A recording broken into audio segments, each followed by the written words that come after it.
Matthieu, chapitre 4. Puis Jésus fut emmené par l'Esprit dans le désert pour être tenté par le diable. Après avoir jeûné 40 jours et 40 nuits, il eut faim. Le tentateur s'approcha et lui dit, « Si tu es le Fils de Dieu, ordonne que ces pierres deviennent des pains. » Jésus répondit, « Il est écrit, L'homme ne vivra pas de pain seulement, mais de toute parole qui sort de la bouche de Dieu. » Le diable le transporta alors dans la ville sainte, le plaça au sommet du temple et lui dit, « Si tu es le Fils de Dieu, jette-toi en bas.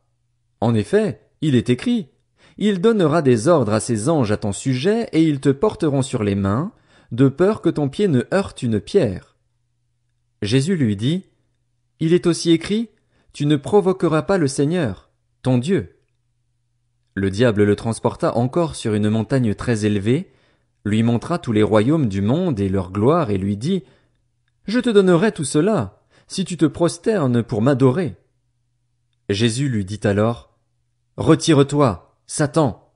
En effet, il est écrit, c'est le Seigneur, ton Dieu, que tu adoreras et c'est lui seul que tu serviras. » Alors le diable le laissa. Et voici que des anges s'approchèrent de Jésus et le servirent. Lorsqu'il apprit que Jean avait été arrêté, Jésus se retira en Galilée. Il quitta Nazareth et vint habiter à Capernaüm, ville située près du lac, dans le territoire de Zabulon et de Nephtali, afin que s'accomplisse ce qu'avait annoncé le prophète Ésaïe. Territoire de Zabulon et de Nephtali, route de la mer, région située de l'autre côté du Jourdain, Galilée à la population étrangère. Le peuple assis dans les ténèbres a vu une grande lumière, et sur ceux qui se trouvaient dans le pays de l'ombre de la mort une lumière s'est levée.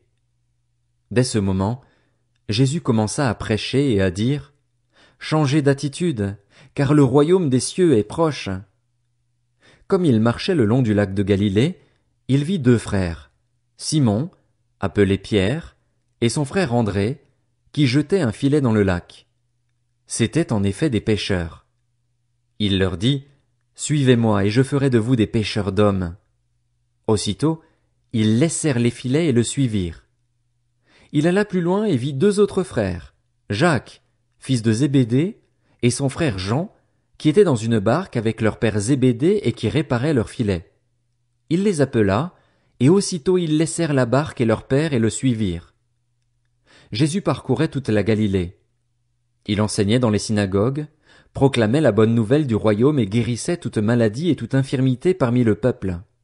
Sa réputation gagna toute la Syrie et on lui amenait tous ceux qui souffraient de maladies et de douleurs de divers genres, des démoniaques, des épileptiques, des paralysés. Et il les guérissait. De grandes foules le suivirent, venus de la Galilée, de la Décapole, de Jérusalem, de la Judée et de l'autre côté du Jourdain.